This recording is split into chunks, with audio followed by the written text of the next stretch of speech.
Hello everyone, this is postnatal care study from obstetrics BSc nursing 4th year. So postnatal means after delivery of course. तो यहाँ पे mother और baby की क्या condition है after delivery, कोई complication तो नहीं है, कोई रिस्क फैक्टर तो नहीं है, इन्फेक्शन तो नहीं है, परप्यूरियम कैसा जा रहा है, कोई एबनॉर्मल फाइंडिंग तो नहीं मिली है, और इसके अलावा क्या हेल्थ नीड्स हो सकती हैं मदर एंड बेबी की, क्या हेल्थ एजुकेशन हम दे सकते हैं, उसके लिए हम करते हैं पोस्ट नेटल केयर स्टडी। तो सबसे पहले यहाँ पे नेम क्या है, wife Preeti and she is a wife of Harish. ठीक है, एज क्या है उसकी एंड ऑब्स्टेट्रिकल स्कोर, जिसमें हमारा GPLA यहाँ पे इंक्लूड किया गया है, वरना पूरा GTPAL ये कंप्लीट होता है। GTPAL स्कोर, इसमें G for gravida, how many time she conceive regardless of the outcome of pregnancy, कितनी बार उसने कंसीव किया, T कितनी उसकी टर्म प्रेगनेंसी रही है, P कितनी प्री टर्म प्रेगनेंसीज हैं, एबॉर्शंस कितने हुए और लिविंग चाइल्ड कितने हैं। सो उसके अकॉर्डिंग ये स्कोर चलता है।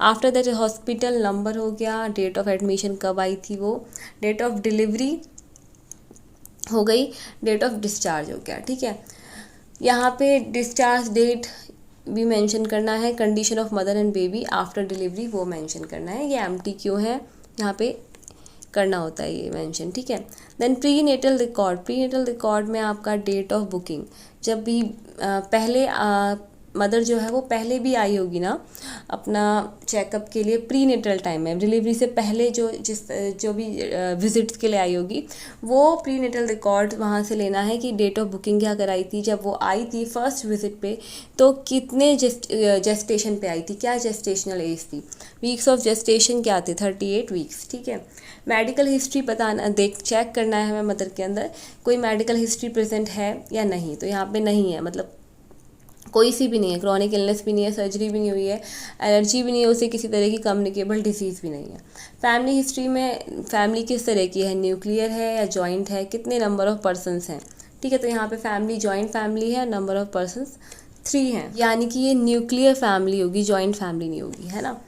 तो ये हो गया। नेक्स्ट डिजीज़ किसी तरह की डिजीज़ है जो कि कॉम्प्लिकेट कर सके, तो ये हमें ध्यान में रखना होता है कि अब तो मतलब ये तो पोस्ट नेटल स्टडी है, डिलीवरी के बाद भी ऐसी बहुत सारी चीज़ें होती हैं जो डिलीवरी के पहले के फैक्टर्स इन्फ्लुएंस कर सकते हैं। तो ऐसी कोई डिजीज़ तो नहीं रही है उसे, कोई जेनेटिक डिसऑर्डर, साइकेट्रिक डिसऑर्डर तो नहीं है मदर को पहले से कोई, history of multiple birth check करना है, उसका स्कोर हमने देख ही रखा है।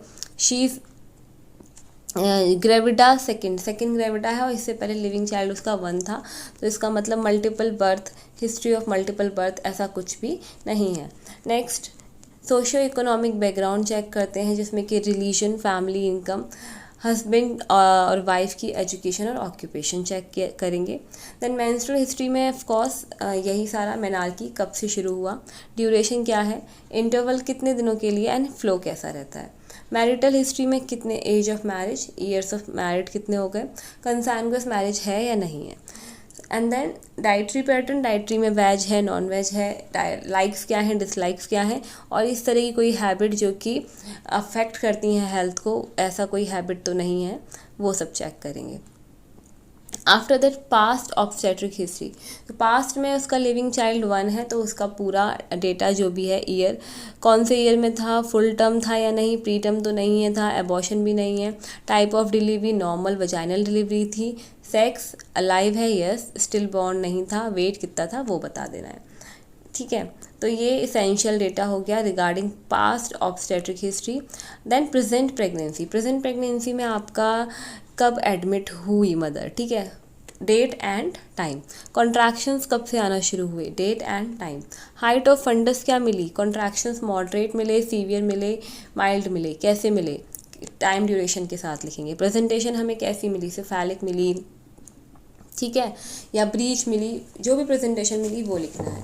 आफ्टर दैट पोजीशन ROA मिली या LOA मिली, जो भी मिली लिखना है।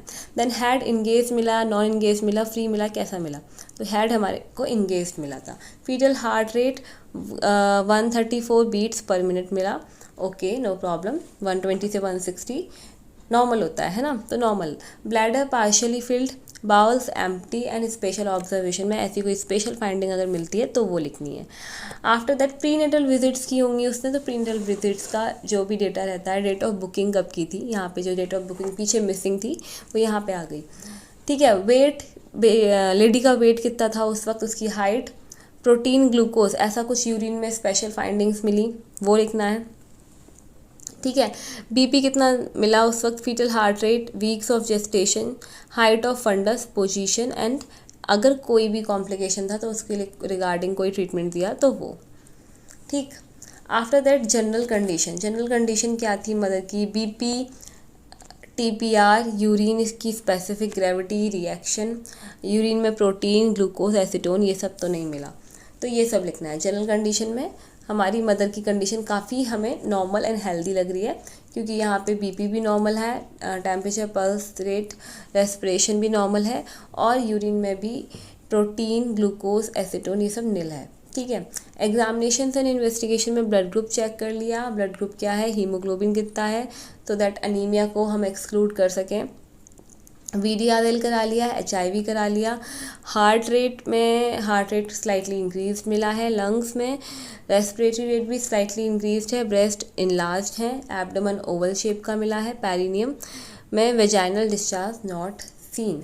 Okay, after that delivery record के अंदर आ जाएगा कि labour, so onset of true labour कब हुआ, ठीक है, उसका टाइमिंग, उसका date, time of full dilatation का भी टाइमिंग एंड डेट, तो इससे हमें पता चल गया कि हमारी फर्स्ट स्टेज जो है वो कितना टाइम लिया उसने। देन मेम्ब्रेन रप्चर कब हुई, स्पॉन्टेनियसली हुई या आर्टिफिशियल हुई, PROM तो नहीं था, प्रीमेच्योर रप्चर ऑफ मेम्ब्रेन तो नहीं था, वो भी लिखना है, अगर है तो लिखना है।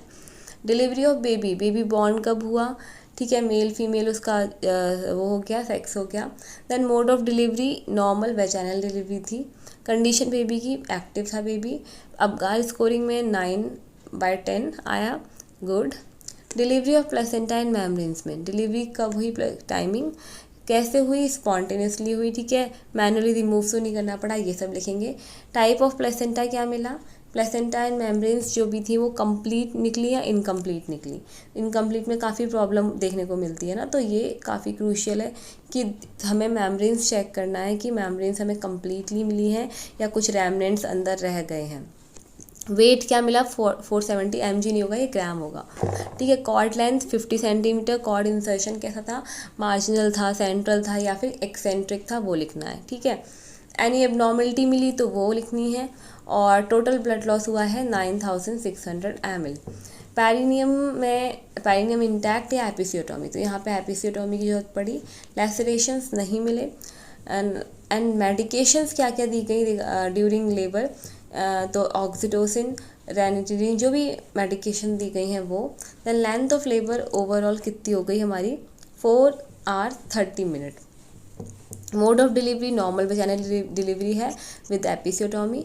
ड्यूरेशन ऑफ लेबर हमने फर्स्ट स्टेज देख ली 4 hours में, सेकेंड स्टेज हो गई 20 minutes में, थर्ड स्टेज में 10 minutes, और टोटल हो गए हमारे 4 hours 30 minutes इस तरीके से, ठीक है। Condition of mother following delivery, pulse normal है, बीपी नॉर्मल है, यूट्रस हार्ड मिला है, ठीक है, वेजाइनल ब्लीडिंग स्लाइटली हुई है, ब्रेस्ट फीडिंग इनिशिएट हो गई ½ an hour में after the birth of baby. Okay, list of nursing diagnosis आ जाएंगी उसके बाद। सो यहाँ पे क्लिनिकल चार्ट है बेबी का, क्लिनिकल चार्ट बेबी का, इसमें बेबी का रिकॉर्डिंग होगी उसके वाइटल्स की, जैसे कि टेम्परेचर रिकॉर्ड होगा डेली, 8 होगी तारीख, तो टेम्परेचर रिकॉर्ड हो रहा है, उसका रेस्पिरेशन, यूरिन पास कर रहा है या नहीं, स्टूल पास कर रहा है, वॉमिट नहीं हो रही है, जॉन्डिस नहीं हो रहा है, वेट डेली का, तो ये हो गया क्लिनिकल चार्टिंग बेबी की। Then clinical chart of puerperium, ठीक है, परप्यूरियम वो टाइम पीरियड आफ्टर डिलीवरी, इसमें कि इन्वॉल्यूशन होता है वो सारे ऑर्गन्स का, और मदर जो है वो वापस से she came back to the normal pre pregnant, approximate pre pregnant state तक वो वापस आती है ना। अबाउट 6 weeks का होता है परप्यूरियम हमारा, तो इसमें भी हम चेक करेंगे कि कोई कॉम्प्लिकेशन नहीं आ रहा है, उसके लिए हम चेक करेंगे वाइटल्स, तो again temperature, pulse, respiration, BP, lochia, that discharge after the delivery, तो लोकिया में लोकिया रूब्रा मिल रहा है, that is red in colour, और वो कितने डेज के लिए होता है वो तो आपको पता ही होगा। लोकिया रूब्रा होता है, लोकिया एल्बा होता है, लोकिया सिरोसा होता है, राइट। देन मोशन और यूरिन पास हो रहे हैं, ठीक है। After that postnatal nursing care, तो यहाँ पे जो हमने डायग्नोसिस क्रिएट किए थे, डायग्नोसिस में जो भी मदर की प्रॉब्लम है उसके अकॉर्डिंग हमने डायग्नोसिस बनाए थे, उसके अकॉर्डिंग हमें यहाँ पे इंटरवेंशंस लेने हैं और इम्प्लीमेंट करने हैं। तो सबसे पहले एक्यूट पेन देखने को मिला मदर में, why, because is related to the delivery process and episiotomy. तो उसके लिए क्या कर सकते हैं, हमें सबसे पहले एपिसियोटोमी साइट को एग्जामिन करना होगा, किस स्कोर के अकॉर्डिंग, रीडा के अकॉर्डिंग। रीडा हमारा क्या है, रेडनेस चेक करनी होगी, इकाइमोसिस, एडिमा, डिस्चार्ज और अप्रॉक्सीमेशन, ये सब चीज़ें हमें एग्जामिन करनी होंगी। फिर discuss the reason for pain and discomfort, वहाँ कोई पेन कोई डिस्कम्फर्ट तो नहीं, ये सारी चीज़ें देखनी पड़ेंगी। अप्लाई द आई स्पेक्स लगा सकते हो आप, ठीक है, for pain relief. And then provide infrared light to perineum, तो इन सब चीज़ों से आराम मिलेगा, रिलीफ मिलेगा। And then next diagnosis anxiety related to child birth and child care. Anxiety तो होगी, उसके लिए क्या करना है, assess the patient, knowledge assess करनी है, उसकी एक्सपेक्टेशंस क्या हैं चाइल्ड केयर को लेके, वो असेस करनी है, ठीक है। असेस यहाँ पे कर ली, क्योंकि उसके बाद यहाँ पे असेसमेंट कर लिया, तो ये इम्प्लीमेंटेशन एंड इवैल्यूएशन में हमें लिख देना है। After that discuss about normal progress and changes during puerperium. So normal चीज़ें क्या हैं उसके बारे में डिस्कस करना है, दैट ये जो आपके साथ हो रहा है ये नॉर्मल ही है, ये सबके साथ होता है, और यहाँ इस तरीके से चेंजेस आपको देखने को मिलेंगे परप्यूरियम पीरियड में। एक्सप्लेन भी कर दिया, ठीक है। एनकरेज कर दिया पेशेंट को उसकी कोपिंग टेक्निक्स यूज़ करने के लिए। Allow family members to visit, family member support के लिए काफ़ी ज़रूरी होते हैं, तो उनको अलाउ करना है कि मदर एंड चाइल्ड को विज़िट कर सकते हैं। देन और क्या डायग्नोसिस है, risk for infection related to the moist umbilical cord, तो यहाँ पे रिव्यू करते रहना है मैटरनल चार्ट को एंड डिलीवरी रिकॉर्ड को। सो वाइटल्स चेक करेंगे हम टाइम टू टाइम, इन्फेक्शंस को असेस करने के लिए TPR टेम्परेचर वगैरह देखेंगे, और तुरंत हम जिससे कि फिर नेसेसरी इंटरवेंशंस ले सकें। Assess the neonatal gestational age, follow sterile, सारी स्टेराइल टेक्निक्स का यूज़ करना है, सो दैट हम किसी भी तरह के रिस्क को एलिमिनेट कर सकें। रिंग्स, ब्रेसलेट्स, ये सब रिमूव करना है before handling baby to the mother, ठीक है, न्यूनेट को देने से पहले। तो ये सब हमने कर लिया, इम्प्लीमेंट कर दिया, एवेलुएट कर दिया, और इस so after that the most important thing जो हमारी रह गई, health education. Health education before delivery, sorry, health education before discharge is must. तो उसको पता होना चाहिए कि उसे अपनी पेरिनियल केयर कैसे करनी है डेली। सीड्स बाथ लेना है, ठीक है। सूचर्स को क्लीन करना है, किससे, एंटीसेप्टिक सॉल्यूशन से। पैड डेली चेंज करने हैं, वहाँ पे क्लीन एंड ड्राई पैड्स लगाने हैं।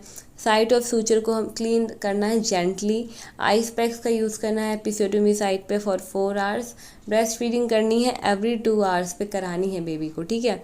And assess and notice the science of dangers, क्या क्या साइंस रह सकते हैं डेंजर के, टेम्परेचर बढ़ सकता है, या ड्राइनेस हो रही है एकदम से, रेस्टलेसनेस हो रही है, ब्रेथलेसनेस हो रही है, तो वो सब तुरंत के तुरंत आपको हेल्थ केयर प्रोवाइडर को इन्फॉर्म करना है, ठीक है।